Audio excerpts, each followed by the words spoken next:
Hello students, एक बार पुनः मैं अपने YouTube channel physics the real life में आपको स्वागत करता हूँ। जैसा कि पीछे आप लोग देख पा रहे हैं, टॉपिक लिखा हुआ है हमारे पास numericals of refraction of light. ठीक, मतलब इसमें हम लोग क्या पढ़ने जा रहे हैं, प्रकाश के अपवर्तन से संबंधित कुछ अंकित प्रश्न।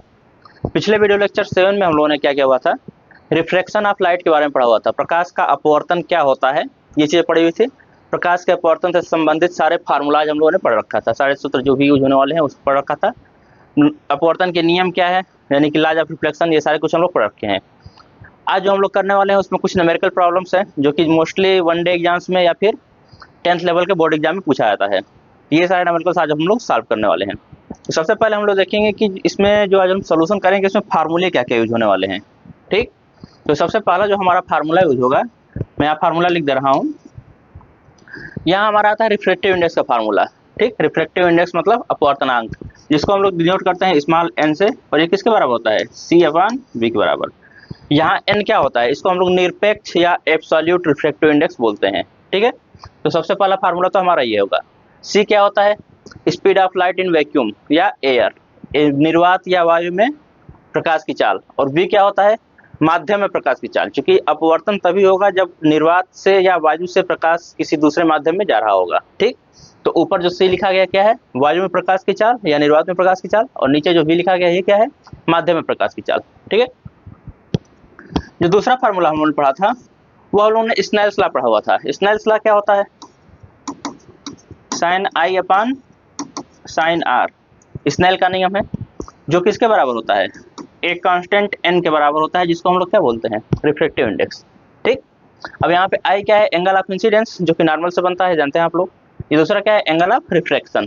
ठीक, जो तीसरा फार्मूला हम लोग यूज करने वाले हैं वो हम लोगों ने फार्मूला पढ़ा हुआ था पीछे, वो था हमारे पास 1 and 2। मैंने बताया हुआ था इसको, या लिखने का तरीका ये भी होता है 1 and 2। ठीक है, ये दोनों तरीके हैं, या कुछ बुक्स में n के यहाँ पे म्यू यूज किया गया है। ये बोला जाता है रिलेटिव रिफ्रैक्टिव इंडेक्स, जहाँ मैंने बताया अभी अभी n को क्या, एब्सोल्यूट रिफ्रैक्टिव इंडेक्स, वैसे यहाँ पे 1 and 2 क्या है, रिलेटिव रिफ्रैक्टिव इंडेक्स। इसको क्या बोलेंगे, refractive index of second medium with respect to first medium, यानी पहले माध्यम के सापेक्ष। हिंदी में सीधा पढ़ा जाता है, ध्यान दीजिएगा, हिंदी में पढ़ा जाएगा पहले माध्यम के सापेक्ष दूसरे माध्यम का अपवर्तनांक, और इंग्लिश में क्या पढ़ेंगे, refractive index of second medium with respect to first medium. ठीक है, ये चीज होगा। तो एक फार्मूला हम लोग ये पढ़ेंगे 1 and 2। 1 and 2 किसके बराबर होता है, N2 अपान N1 के बराबर, जहां N2 और N1 क्या है, दोनों माध्यमों के निरपेक्ष अपवर्तनांक है, ध्यान दीजिएगा।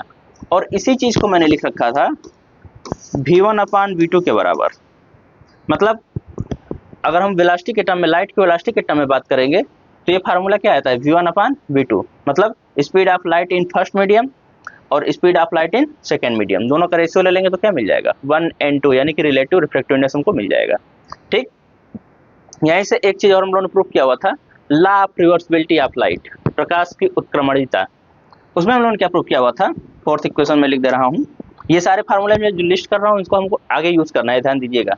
वहाँ हमने पढ़ा हुआ था कि 1 and 2 की जो वैल्यू होती है वो 1 अपान 2n1 के बराबर होती है। ठीक, तो यहाँ से हम लोग इस फार्मूले का भी यूज करेंगे। इसी चीज को मैंने ऐसे भी लिखा हुआ था, इसी फार्मूले को 1 and 2 के जहाँ पे अगर हम लोग एयर और वाटर मीडियम ले लें या एयर और ग्लास मीडियम ले लें तो इसको हम लोग क्या लिख सकते हैं, ANG = 1 अपान GNA के बराबर लिख सकते हैं। सेम फार्मूला है, 1 और 2 के जहाँ पे क्या रख रहे हैं, कोई माध्यम में ले रहा हूँ। ठीक है, तो ये भी पढ़े हुए थे। इसी तरह से एक फार्मूला और हम लोगों ने पढ़ा हुआ था, मैं इसको थोड़ा सा साइड कर देता हूँ। यहाँ पे एक फार्मूला और हम लोगों ने पढ़ा हुआ था, मैंने बताया था कि अगर कोई लाइट बीम एयर से किसी एक मीडियम में जा रही हो, फिर उस मीडियम से दूसरे मीडियम में जा रही हो, और फिर फाइनली एयर में निकल रही हो। ठीक, तो वहाँ मैंने एक फार्मूला लिखा था 1 and 2 multiplied by 2n3 multiplied by 3n1 = 1 आता था। ठीक, जैसे यहाँ पे मैंने लिखा हुआ है 1 and 2 = 2n1, तो इसको भी आप लोग लिख सकते हैं 1 and 2 मल्टीप्लाइड बाई 2n1, ये किसके बराबर आता है, 1 के बराबर। तो ये फार्मूला भी होता है, उसी तरह से ये फार्मूला भी होता है। ठीक, अब यहाँ पर भी जो माध्यम होंगे, first medium, second medium, third medium, क्या होगा, इसके बेसिस पे हम लोग वैल्यूज पुट करके इसकी वैल्यू निकाल लेंगे। ठीक है, तो इतने सारे फार्मूले हैं अपवर्तनांक के। एक फार्मूला और हमने बता रखा था इसमें, जो पांचवा फार्मूला होगा हमारा, कि रिफ्रैक्टिव इंडेक्स की बात तब भी करते हैं जब लोग, जब कोई भी ऑब्जेक्ट किसी वाटर में या किसी मीडियम के नीचे रख दिया गया, ट्रांसपेरेंट मीडियम हो उसके नीचे रखा गया है, तो अपने एक्चुअल पोजीशन से थोड़ा ऊपर उठा हुआ दिखाई देता है। तो हाँ, मैंने बताया हुआ था कि जो हमारा एक्चुअल हाइट होता है, रियल हाइट कहलाता है या रियल डेप्थ कहलाता है, जनरली रियल डेप्थ, और कितना नीचे से ऊपर उठा हुआ दिखाई दे रहा है, मतलब थोड़ा सा बना के बताता हूँ यहाँ पे। मान लीजिए कि h हाइट का कोई बीकर है और इसमें आप मैंने एक कॉइन रखा नीचे, तो ये जब पानी भरा होगा इसमें या कोई दूसरा ट्रांसपेरेंट मीडियम होगा इसमें, तो ये क्या होगा, अपने एक्चुअल पोजीशन से यहाँ उठा हुआ दिखाई देगा, यहाँ पे दिखाई देगा कहीं। ठीक, ये पिछले वाले लेक्चर में मैंने पूरा डिस्कस कर रखा है। तो यहाँ से इसके सरफेस लेवल से, मान लीजिए पानी यहाँ तक भरा हुआ है, तो वाटर लेवल से नीचे ये जो हाइट होती है, ये टोटल हाइट h है। ठीक है, और यहीं से जो यहाँ तक की हाइट होगी, इसको हम लोग क्या बोलेंगे, अपेरेंट हाइट। ठीक, इसको बोलेंगे हम लोग रियल डेप्थ, और इसको क्या बोल देंगे, अपेरेंट डेप्थ, ऐसे मान लीजिए। वास्तविक गहराई, और ये क्या कहलाएगा, आभासी गहराई। तो इससे भी हम लोग निकाल सकते हैं कोई वस्तु किसी पानी में कितना ऊपर उठा हुआ दिखाई दे रहा है, इसको फाइंड आउट अगर कर ले तो उससे हम लोग क्या लिख सकते हैं, उस माध्यम का रिफ्रैक्टिव इंडेक्स, जिस भी माध्यम में वस्तु रखी गई है। तो इसका जो फार्मूला आता है वो क्या आता है, n = ठीक, मैं शॉर्ट में लिख दे रहा हूँ इसको, real depth upon apparent depth, मतलब वास्तविक गहराई अपान आभासी गहराई। ये फार्मूले हैं। तो इतने फार्मूलों का हम लोग यूज करने वाले हैं। चलते हैं अपने पहले क्वेश्चन की तरफ। देखिए, सबसे पहला क्वेश्चन क्या है हमारे पास, यहाँ पे दे रखा है प्रकाश के अपवर्तन संबंधित अंकित प्रश्न में पहला क्वेश्चन जो है वो है, the speed of light in air and glass are इतना एंड इतना। ध्यान दीजिएगा, यहाँ पे हमको क्या दिया गया है, वी ए की वैल्यू दी हुई है। वी ए कितना दिया हुआ है, 3 × 10⁸ मीटर पर सेकेंड। इसी तरह से ग्लास में दिया हुआ है, यानी कि वी जी की वैल्यू दी हुई है, ये कितना दिया हुआ है, 2 × 10⁸ मीटर पर सेकेंड।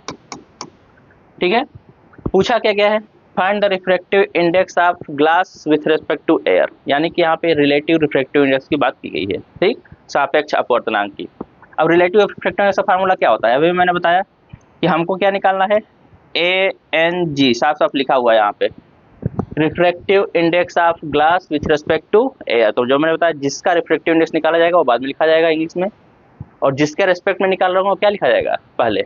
ठीक, और उसी चीज को हिंदी में क्या बोलते हैं, वायु के सापेक्ष कांच का अपवर्तनांक ज्ञात कीजिए। तो इसको हम कैसे लिखेंगे, ANG के टर्म में।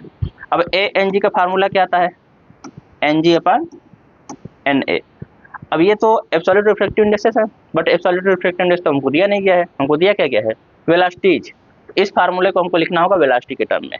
ठीक, तो वेलोसिटी के टर्म में क्या लिखा गया था फार्मूला, VA/VG। ठीक, मैं कहाँ से लिख रहा हूँ, तो पहले पेज पर भी मैंने फार्मूला लिखा हुआ था, यहाँ पे देखिए ये फार्मूला मैंने लिख रखा हुआ है, ध्यान से देखिए। N2/N1 है, तो यहाँ क्या आया है, V1/V2 आया हुआ है। ठीक, यानी कि वहाँ पे क्या हो जाएगा, चीजें जस्ट रिवर्स हो जाएंगी, तो यहाँ VA/VG आ जाएगा हमारे पास। अब ANG की वैल्यू कितनी हो जाएगी, VA की वैल्यू पुट कर दीजिए, 3 × 10⁸VG की वैल्यू 2 × 10⁸, दोनों कट जाएंगे, 10⁸ से 10⁸ आ जाएगा हमारे पास 3.2 = 1.5। ये हमारा आंसर है, किसकी वैल्यू हो गई है, ANG की, मतलब जो हमारा रिफ्रैक्टिव इंडेक्स आया उसकी वैल्यू 1.5 आएगी। रिफ्रैक्टिव इंडेक्स एक यूनिटलेस क्वांटिटी है, ध्यान दीजिएगा। रिफ्रैक्टिव इंडेक्स का यूनिट नहीं होता है, यूनिट नहीं होता तो सिर्फ और सिर्फ एक न्यूमेरिकल वैल्यू है, या न्यूमेरिकल वैल्यू ही लिखी जाएगी, इसमें कोई यूनिट नहीं आएगा। ठीक है, दूसरे न्यूमेरिकल तरफ चलेंगे तो जस्ट उसी न्यूमेरिकल का थोड़ा सा रिवर्स कर सकते हैं, मतलब कि कुछ चीजें वैसे ही दे रखी है, लगभग सेम ही है। The speed of light in air = इतना दे रखा है, यानी कि हमारे पास क्या दिया गया है, VA की वैल्यू दी गई है। ठीक, 3 × 10⁸ मीटर पर second. Find the speed of light in the medium which refractive index is 1.5। ठीक, ये कहा गया है कि उस माध्यम का अपवर्तनांक निकालिए जिसमें कि लाइट की स्पीड क्या है, जिसका रिफ्रैक्टिव इंडेक्स क्या है, 1.5 है। ठीक है, तो यहाँ पे n की वैल्यू दे दी गई है, कितनी, 1.5 के बराबर। अब ये जो n दी हुई है, तो एक्चुअल में क्या है, हमने पीछे बता रखा था जो वी ए होता है उसी को हम लोग किसके बराबर मान सकते हैं, वी सी के बराबर, यानी कि velocity of light in vacuum. Air और वैक्यूम में वेलोसिटी ऑफ लाइट जो होती है लगभग सेम मानी जाती है, ठीक। दोनों के रिफ्रैक्टिव इंडेक्स जो वैक्यूम का होता है उसका 1 माना जाता है, एयर का 1.003 होता है, बट लगभग दोनों को बराबर मान लेते हैं क्लास 10th और 12th के लेवल पे। अब देखिए हमसे पूछा क्या क्या है, माध्यम का, यानी कि वी एम की बात की गई है हमसे, मीडियम का मीडियम में वेलोसिटी पूछी गई है, ठीक। तो अभी मैंने फार्मूला लिखा हुआ था n is equal to C upon V, जहाँ पे सी क्या होता है, speed of light in air और वैक्यूम, और वी क्या होता है, speed of light in medium, और हमको n दिया ही गया है। इस फार्मूले में आप लोग वैल्यूज पुट कर दीजिए, तो यहाँ से क्या आ जाएगा 1.5 इज इक्वल टू 3, सी की वैल्यू कितनी हो जाएगी, वी सी लिखे, इसी को सी लिख सकता हूँ मैं, तो सी की वैल्यू ये है हमारे पास, और वी को वी एम कर देंगे हम लोग, तो यहाँ से क्या आ जाएगा हमारे पास 1.5 इज इक्वल टू सी की वैल्यू 3 इंटू 10⁸ अपॉन वी एम कर लीजिए, वी एम की वैल्यू को फाइंड आउट करिए, तो ये इधर चला जाएगा, इसको नीचे लेके चले आइए,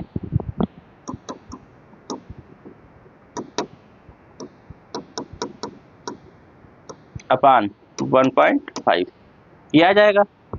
अब यहाँ से कितना आ जाएगा 1.5 से अगर 3 को आप लोग कट करेंगे तो 2 टाइम्स जाएगा, यानी कि वी एम की जो वैल्यू आएगी वो कितनी आ जाएगी 2 इंटू 10⁸ मीटर पर सेकेंड। ये क्या हो गया, उस मीडियम में लाइट की वेलोसिटी हो गई जिसका रिफ्रैक्टिव इंडेक्स क्या है 1.5 है। ये क्वेश्चन था, बहुत ही आसान सा क्वेश्चन, ठीक। इसके बाद और आगे चलेंगे तीसरे क्वेश्चन की तरफ। अब तीसरा क्वेश्चन थोड़ा सा ठीक ठाक क्वेश्चन है, मतलब ये जो क्वेश्चन मैंने दोनों पीछे बताए ये दोनों ही क्वेश्चन 2011 में आए हुए हैं यूपी बोर्ड में, ध्यान दीजिएगा, यूपी बोर्ड में दोनों ही क्वेश्चन आए हुए हैं। ये जो क्वेश्चन है इसके आने की प्रोबेबिलिटी है, ये आ सकता है, ठीक है। तो ये क्वेश्चन थोड़ा सा कॉम्प्लिकेटेड है पिछले के रेस्पेक्ट में, बट बहुत ज़्यादा कॉम्प्लिकेटेड नहीं है, बहुत आसान क्वेश्चन है। अभी देखिए इसमें क्या क्या दिया हुआ है, refractive index of water and glass with respect to air is इतना एंड इतना। ध्यान दीजिएगा दोनों रिफ्रैक्टिव इंडेक्सेस किसके रेस्पेक्ट में दिए गए हैं, एयर के रेस्पेक्ट में, यानी कि हम लिख सकते हैं वाटर के लिए ए एन डब्ल्यू की वैल्यू कितनी दी गई है 4/3 के बराबर, और दूसरा क्या दिया गया है ग्लास का, यानी कि ANG दिया गया है हमको, कितना दिया गया है ये 3/2 के बराबर, ठीक। ये दोनों चीज़ हमको गिवन है। अब पूछा जा रहा है find the refractive index of glass with respect to water, ठीक, यानी हमको निकालना है WNG की वैल्यू, ये क्या होगी refractive index of glass with respect to water.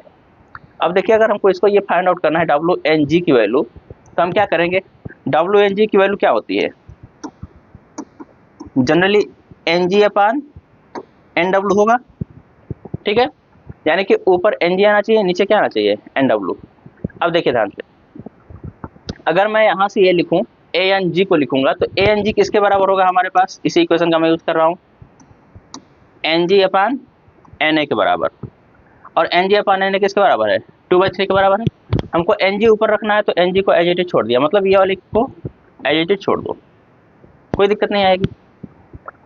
इसको लिखेंगे तो क्या लिखेंगे हम लोग, ध्यान से देखिएगा NW/NA, ठीक है, ये लिखेंगे हम लोग। और हमको क्या निकालना है NG upon NA, sorry NG upon NW, यानी कि ये जो सेकेंड इक्वेशन है और ये फर्स्ट इक्वेशन है, तो सेकेंड इक्वेशन को फर्स्ट इक्वेशन अगर डिवाइड कर दें तो भी हमारे पास आ जाएगा। या दूसरा काम आप लोग ये कर सकते हैं, यहाँ से इस वाले को उल्टा कर ले, इसका रिवर्स कर ले, यानी कि हमारे पास ANW दिया गया तो हम W या A निकाल लें। तो मैंने अभी फार्मूला लिखा था ANW is equal to 1/WNA होता है, ठीक है। तो यहीं से क्या आ जाएगा हमारे पास WNA की वैल्यू कितनी आ जाएगी 1/ANW के बराबर।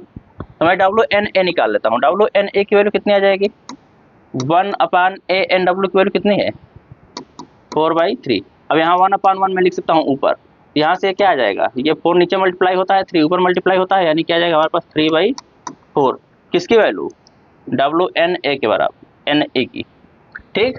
अब WNA की वैल्यू इतनी आ रही है, अब दोनों को मल्टीप्लाई कर दिए, देखिए ध्यान से WNA एक्चुअल में है क्या, अब NA अपॉन NW, ठीक है।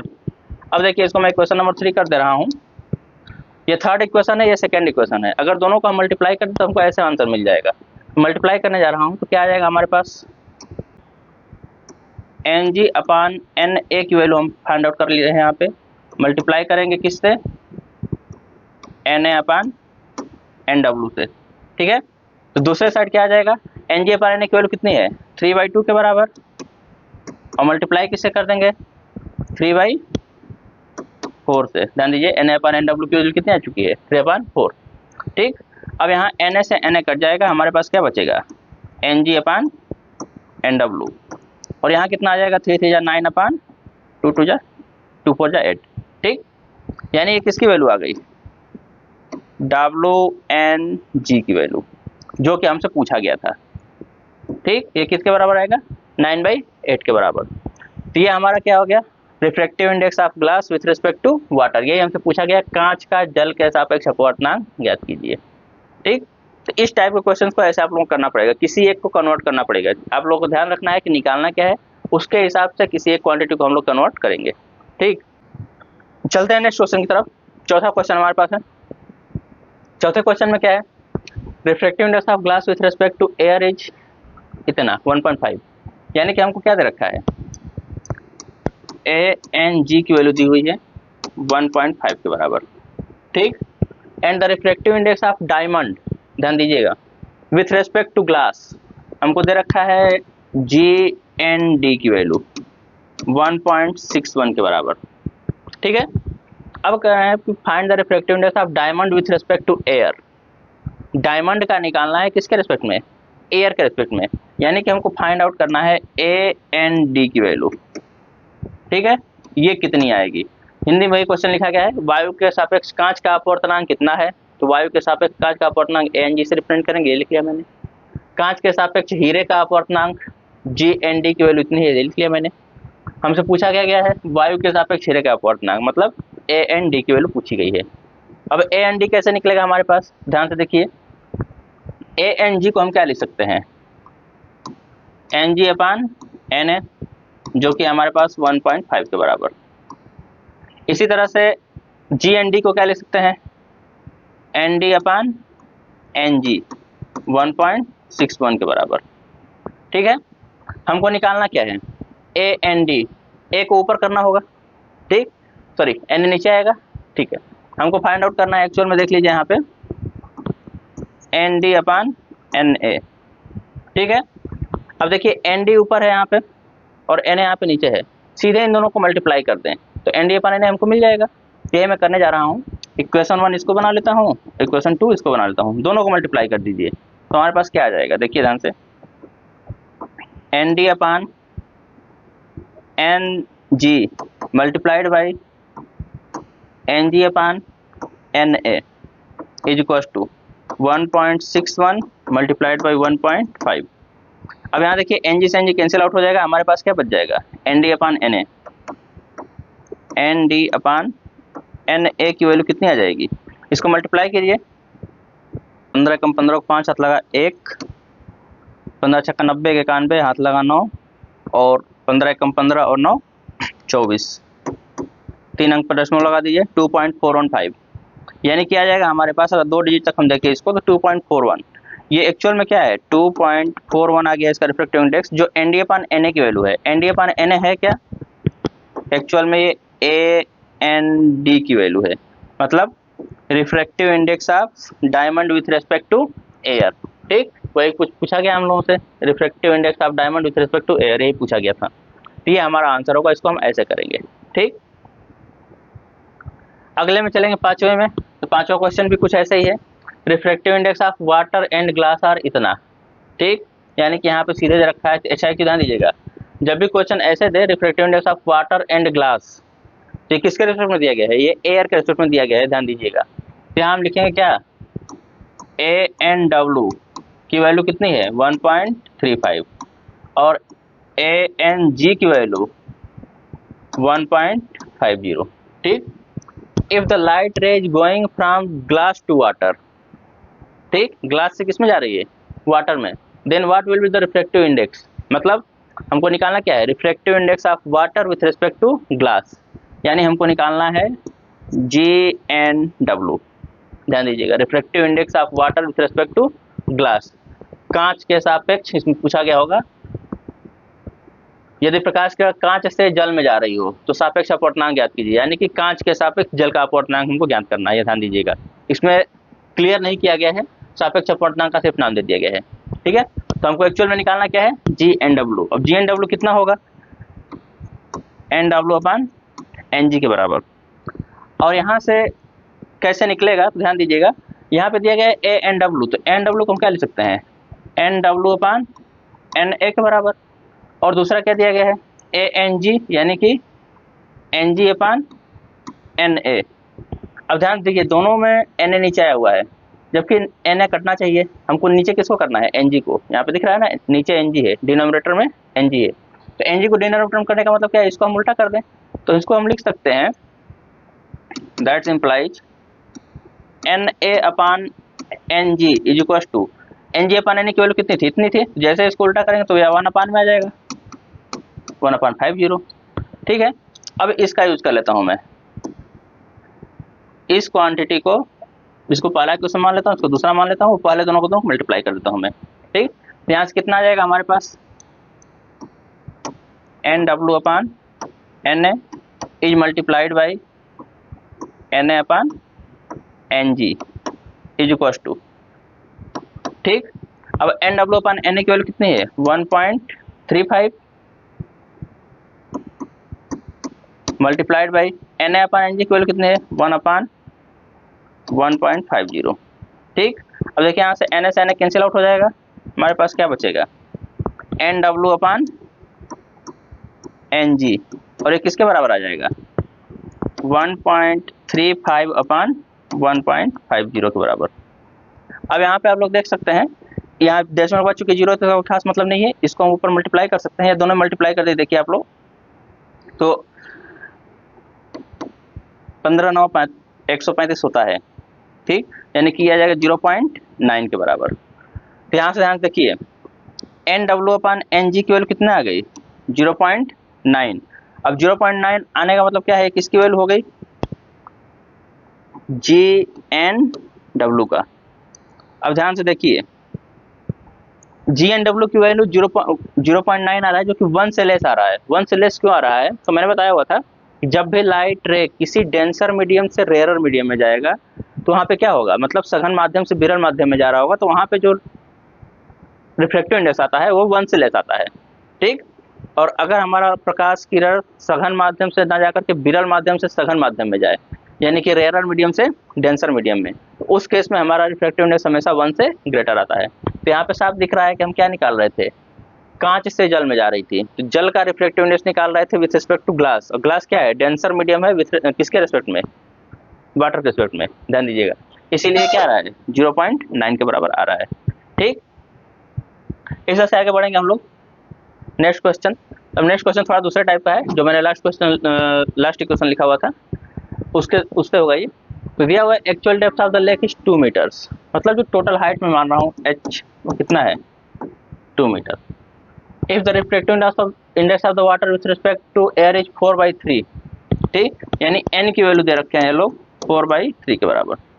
Then find out what will be the apparent depth of the small object, मतलब वो कितना ऊंचा है, मतलब उसकी जो आभासी गहराई है वो कितना है, पूछा जा रहा है। Small object placed in the bottom of the lake and how much it will it appear to raise above the bottom. Question कुछ इस तरह से है, ध्यान देख लीजिएगा। ये हमारा बीकर है जिसकी टोटल हाइट क्या है, इसमें वाटर भरा हुआ है यहाँ तक, मान लीजिए इसकी टोटल हाइट है h, मतलब इसको दिया गया है 2 मीटर, ठीक है। कोई ऑब्जेक्ट यहाँ पे रखा गया है नीचे, जो दिख रहा है यहाँ पे, यानी कि जो इसका अपेरेंट हाइट है या अपेरेंट डेप्थ कह लीजिए, ये रियल डेप्थ कहा जाएगा, ये क्या कहा जाएगा, रियल डेप्थ, और ये हो जाएगा हमारा अपेरेंट डेप्थ, ठीक। अपेरेंट डेप्थ कितना है, ये है हमारा, ऊपर से नीचे तक। अब हमसे पूछा गया है कि अपेरेंट डेप्थ की वैल्यू कितनी होगी, पहले तो आभासी गहराई क्या होगी, ये गहराई क्या है, ठीक। दूसरी चीज पूछा गया तली से कितनी ऊपर उठी हुई प्रतीत होगी, यानी कि ये क्या होगा। तो जब हमको ये पता चल जाएगा तो 2 में से माइनस कर देंगे, ये पता चल जाएगा बीच वाली दूरी, तो पहले तो इसको पता कर लें। तो फार्मूला मैंने बताया था अभी, n इज इक्वल टू आता है real depth upon apparent depth, मतलब वास्तविक गहराई बटे में आभासी गहराई। तो हमारा अपेरेंट डेप्थ की वैल्यू क्या क्या आ जाएगी, रियल डेप्थ अपान n। रियल डेप्थ हमको दो रखा है 2 मीटर अपान n की वैल्यू 4/3, ठीक है। अब ऊपर जो 2 लिखा गया है इसको हम क्या लिख सकते हैं, 2/1 लिख सकते हैं, नीचे 4/3, ये मल्टीप्लाई हो जाएगा ऐसे 6/4, ठीक। अब 6/4 का मतलब क्या आ जाएगा, 1.5 मीटर। ये क्या आ गया, आभासी गहराई AD की वैल्यू, मतलब अपेरेंट डेप्थ की वैल्यू आ गई 1.5 मीटर। यानी कि ये जो गहराई आ रही है हमारी, ये कितनी आ गई, 1.5 मीटर। अब कितना ऊपर उठा हुआ दिखाई देगा, 2 मीटर में से 1.5 मीटर घटा दीजिए, 0.5 मीटर। यानी कि जो वस्तु है वो नीचे से 0.5 मीटर ऊपर उठी हुई दिखाई देगी, ठीक है। तो इसको लिख सकते हैं the height from the surface level, या फिर कह सकते हैं कि the height from the below surface, ठीक, ये लिखा जा सकता है। ये चीज़ें, छठा क्वेश्चन इस तरह से है। नेक्स्ट चलेंगे 7वें क्वेश्चन की तरफ, तो वो भी क्वेश्चन कुछ लगभग सेम ही है। यहाँ पे देखिए refractive index of water is 4/3, फिर से यही चीज़ दिया गया है, n is equal to 4/3। An object is visible at a depth of 12 metre at the bottom of the beaker filled with water. मतलब कहा गया है कि ये जो है 12 मीटर की दूरी पर दिखाई दे रहा है, जबकि बेकर क्या है, पानी से भरा हुआ है, ठीक। Find the actual depth of the object, उसकी वास्तविक गहराई क्या है। तो फिर से वही फार्मूला आप लोग लगा लीजिए इसमें, n is equal to real depth upon apparent depth. अब अपेरेंट डेप्थ अब की बार दिया गया है हमको, अपेरेंट डेप्थ की वैल्यू कितनी है, 12 मीटर। चूंकि पानी से भरे हुए गिलास में कोई भी ऑब्जेक्ट रखा गया है या बीकर में रखा गया है और वो ऊपर दिख रहा होगा, तो आभासी गहराई हमको दी गई अब की बार, और पूछा क्या क्या है, वास्तविक गहराई। रियल डेप्थ की वैल्यू कितनी आ जाएगी, n इंटू अपेरेंट डेप्थ, और n की वैल्यू है 4/3 गुणते अपेरेंट डेप्थ की वैल्यू कितनी है, 12 मीटर, 3 चौक के 12, यानी कि जो रियल डेप्थ की वैल्यू आ जाएगी वो कितनी आ जाएगी, 16 मीटर, ठीक। तो जो एक्चुअल में बीकर की गहराई है वो क्या है, 16 मीटर है। जो हमको नीचे रखा हुआ ऑब्जेक्ट दिखाई दे रहा है वो 12 मीटर की ऊंचाई पर दिखाई दे रहा है, ठीक। तो नीचे से 4 मीटर ऊपर दिख रहा है, ध्यान दीजिएगा। जो मैं 12 मीटर लिख रहा हूँ क्या है, आभासी गहराई है, यानी कि जो वाटर लेवल है वहां से नीचे की दूरी दी हुई है 12 मीटर। तो नीचे से ऊपर कितना दिखाई देगा, 4 मीटर ऊपर, ठीक। तो जिसकी इसमें पूछा नहीं गया है, तो सिर्फ पूछा गया वस्तु की वास्तविक गहराई क्या दीजिए, तो वास्तविक गहराई क्या है, 16 मीटर, ठीक। तो ये कुछ न्यूमेरिकल्स थे, 7 न्यूमेरिकल्स हो गए, जो कि हमारे रिफ्रैक्टिव इंडेक्स से रिलेटेड क्वेश्चन है। ये कभी भी एग्जाम में पूछे जा सकते हैं, या तो वनडे एग्जाम में पूछ ले जाएंगे या फिर क्या पूछ ले जाएंगे, बोर्ड एग्जाम्स में, ठीक। अब अगला जो हमारा लेक्चर होगा वो हमारा होगा लेंसेज पर। पूरा का पूरा एक लेक्चर हम लोग लेंगे लेंसेज पर, लेंस क्या होता है, कैसे फॉर्म होता है, उससे रिलेटेड डिफिनेशंस और इमेज फॉर्मेशन। उसके बाद जब अगला लेक्चर लेंगे तो उसमें हम लोग लेंसेज से कुछ न्यूमेरिकल्स करेंगे। तो मिलते हैं फिर नेक्स्ट लेक्चर में, तब तक के लिए धन्यवाद।